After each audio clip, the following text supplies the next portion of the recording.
일단 오늘 손흥민 선수가 정말 좀 마음고생이 심했을 거거든요. 현지에서 나오는 기사들도 콘테 감독한테 손흥민 선수를 언제 뺄 거냐 이렇게 이제 인터뷰를 하는 게 정말 많이 나왔었고, 그러다 보니까 손흥민 선수가 정말 큰 부담감을 가지고 아마 이번 시즌을 치르고 있었을 텐데, 오늘 손흥민 선수가 59분의 교체로 들어가서 30분도 안 걸리는 시간 안에 3골을 몰아넣으면서 해트트릭을 기록했습니다. 정말 이 손흥민 선수가 안 좋았던 지금 이 흐름들을 한 번에 깨버리는 해트트릭을 기록을 했고요. 현지 코멘터리에서 나오는 이런 이야기들도 그동안 손흥민 선수한테 가해졌던 비판들이 내일부터는 또 달라질 것이다, 이런 이야기들이 나오고 있거든요. 오늘 경기에서 손흥민 선수의 해트트릭은 그만큼 임팩트도 엄청났고 손흥민 선수의 부담감도 떨쳐낼 수가 있고, 이 안 좋았던 흐름을 한 번에 반전시킬 수 있는 해트트릭이다 라고 할 수가 있어요. 그런데 여기서 전술적으로 좀 보면 이 손흥민 선수가 해트트릭을 기록했던 순간이 3-4-3에서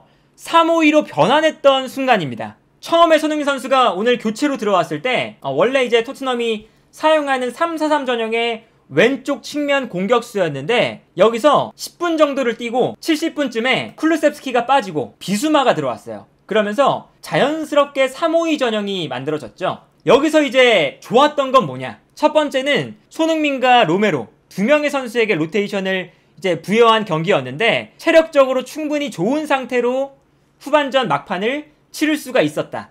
두 번째는 레스터시티가 라인을 엄청나게 올린 상태였죠. 그동안 레스터시티가 가장 안 좋았던 점이 뭐냐? 라인을 올리는데 라인을 올리는 만큼의 전방 압박이 안 되고, 라인을 올리면서 공격 숫자는 많은데 공격을 전개하는 것 자체가 안 됩니다. 그래서 레스터시티가 역습을 잘 당하는 팀이에요. 근데 라인도 높고 손흥민의 체력은 충분히 남아있다 보니까 손흥민 선수가 뛰어나갈 수 있는 공간 자체가 넓게 열려 있었어요. 마지막으로는 이 3-5-2 전형이 아주 주요했습니다. 3-4-3 전형을 쓰면 손흥민 선수가 많이 내려와주는 모습을 볼 수가 있었거든요. 측면 수비를 해야 되니까.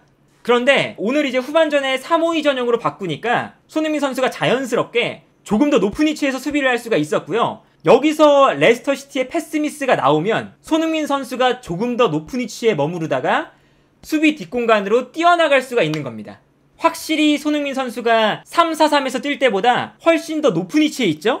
토트넘의 3명의 미드필더 라인이 중원에 배치되어 있고 최전방에 케인과 손흥민이 배치되어 있어요. 그리고 손흥민 선수가 투톱으로 뛰다 보니까 수비할 때 훨씬 더 높은 위치에서 플레이하고 있습니다. 그러니까 여기서 볼을 끊어내면 출발선 자체가 매우 높은 위치에 머물러 있습니다. 그러니까 손흥민 선수가 충분히 레스터시티의 뒷공간으로 뛰어나갈 수 있는 기회들이 계속해서 만들어졌죠. 그리고 이제 두 번째는 3-5-2 전형을 쓰니까 손흥민 선수가 자유롭게 뛸 수 있는 공간이 늘어났어요. 손흥민 선수가 왼쪽으로도 뛰어들어가고 케인이 볼을 받을 때는 왼쪽에 있다가 반대편으로 돌아나가면서 반대편 측면 공간으로도 뛰어나가요. 원래 쿨루셉스키가 있거나 오른쪽에 뭐 쿨루셉스키나 히샬리송이 있거나 아니면 왼쪽에 페리시치나 뭐 히샬리송이 있거나 하면서 주변에 선수가 많으니까 손흥민 선수가 뛰어갈 수 있는 위치가 제한적이었거든요. 그런데 손흥민 선수가 이렇게 투톱으로 배치가 되니까 케인이 볼을 받으러 내려오면 손흥민 선수가 왼쪽으로 침투하거나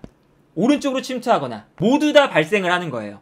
오늘 손흥민 선수가 뛰어들어가는 위치를 보세요. 이 장면은 손흥민 선수가 중앙에 있다가 측면으로 빠지면서 오른쪽 측면으로 뛰어나가죠. 그래서 케인이 손흥민에게 패스, 그리고 손흥민 선수가 이게 오프사이드였지만 로메로에게 아주 좋은 찬스를 만들어주는 장면이었어요. 반대로 이 장면이 세 번째 골이 나왔던 장면이죠. 해트트릭을 완성한 장면인데 이 장면에서는 또 왼쪽 측면에서 뛰어들어가고 있어요. 그리고 여기서 호이비에르가 좋은 패스를 넣어주면서 손흥민 선수가 득점할 수 있는 완벽한 찬스가 나왔죠. 여기서 손흥민 선수가 1대1 찬스를 놓칠 선수는 아니고, 여기서는 토트넘이 볼을 끊어내는 순간 케인이 왼쪽, 손흥민이 오른쪽에 있어요. 그러면서 이제 손흥민 선수가 오른쪽 측면으로 볼을 몰고 나가요. 그리고 다른 장면 보시면 손흥민 선수가 케인이 내려와서 볼을 받을 때 오른쪽에 있다가 중앙으로 침투해 들어가는, 그리고 여기서 패스가 나가지 않았지만 케인이 손흥민에게 패스를 보내줄 수 있는 루트가 만들어지는 걸 볼 수가 있죠. 그리고 요 장면은 손흥민과 케인 투톱이 있을 때 역습이 시작되는 순간 손흥민이 왼쪽 측면으로 돌아뜁니다. 그러면서 손흥민 선수가 왼쪽 측면으로 나가고 있죠. 그러니까 최근에 이제 문제점이 뭐였냐, 히샬리송 그리고 뭐 손흥민 이렇게 3톱이 나왔을 때 케인이 내려왔을 때 히샬리송도 중앙으로 뛰고 손흥민도 중앙으로 뛰니까 겹친다. 혹은 페리시치가 나올 때 페리시치도 중앙으로 뛰니까 손흥민하고 겹친다. 이게 문제였거든요. 그러면서 손흥민이 뛰어나갈 수 있는 공간이 없다는 게 문제였어요. 계속 보여드렸던 장면입니다. 지난 경기만 봐도 케인이 볼을 잡는데 여기서 히샬리송이 중앙으로 침투하고 여기에 더해서 손흥민도 중앙으로 침투하니까 두 선수의 위치가 겹칠 수밖에 없는 장면이 나와요. 이 다음 장면 보면 결국에는 손흥민하고 히샬리송이 같은 공간에서 움직이고 있거든요. 이미 앞에 히샬리송이 있으니까 손흥민이 뛰어나가서 볼을 받을 수가 없죠. 이 장면도 마찬가지입니다. 손흥민이 수비를 끌고 올라오는 장면이에요. 수비를 올라오게 만들었다가 손흥민 선수가 돌아서면서 뒷공간으로 침투하는 이러한 플레이를 좋아하죠.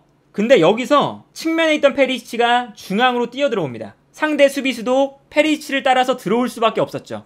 그러다 보니까 손흥민 선수가 돌아뛰고 싶어도 페리시치랑 겹치는 장면이 나올 수밖에 없는 것입니다.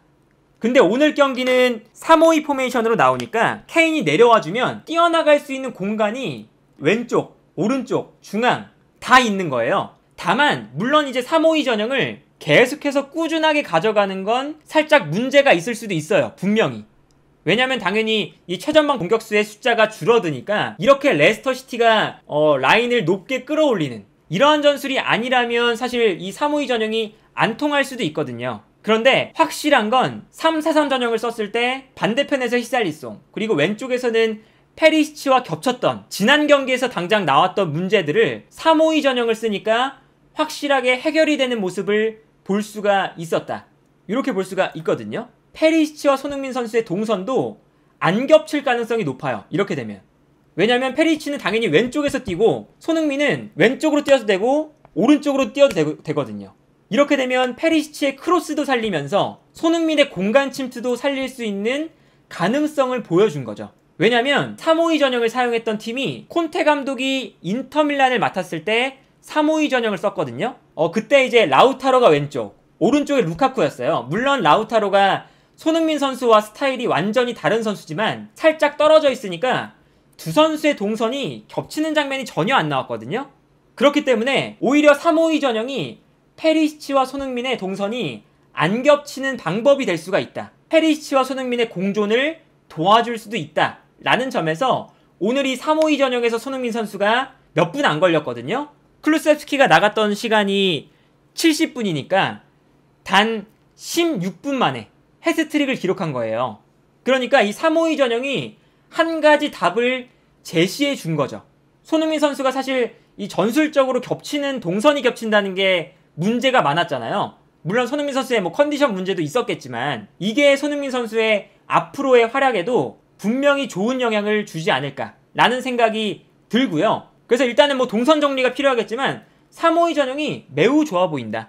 그리고 이제 우리가 그 3-4-3 전형을 봤을 때 3-5-2 전형으로 변화하기 전까지는 손흥민 선수가 제대로 볼을 못 잡았거든요. 근데 3-5-2 전형으로 변화하는 순간 손흥민의 플레이가 조금 더 여유로워지고 공간으로 침투해 들어가는 시간이 많아지고 손흥민에게 가는 볼이 많아졌다. 라는 건 분명히 이제 생각해 볼 지점들이 있는 거죠. 3-4-3 전형을 사용했을 때 손흥민 선수가 59분부터 69분까지 약 10분 동안 터치했던 패스 맵이에요. 그리고 터치하는 위치도 상당히 낮은 위치죠. 그런데 3-5-2 전형으로 바꾸니까 볼을 터치한 위치가 엄청나게 높죠. 이거는 분명히 손흥민 선수가 이 3-5-2 전형을 사용하기 시작하면서 뛰어들어가는 위치가 높아졌다. 수비할 때도 기본적인 위치가 높아졌다. 3-5-2 전형이 되면서 뛰어나가는 이제 공간도 넓어지니까 훨씬 더 자유롭게 뛰어나가면서 손흥민의 밑에 있는 다른 미드필더나 수비수들이 손흥민 선수에게 패스할 수 있는 아주 좋은 상황들이 만들어졌다 라고 볼 수가 있거든요. 그래서 오히려 이제 3-5-2 전형이 이제 하나의 해법을 찾아다 볼 수 있겠고, 여기에 더해서 비수마도 3-5-2 전형을 쓸 때가 가장 좋다. 역시. 왜냐면 비수마는 브라이튼에서도 3-4-3 전형에서 박스 투 박스처럼 쓰지 않고 3-5-2 전형에서 수비형 미드필더,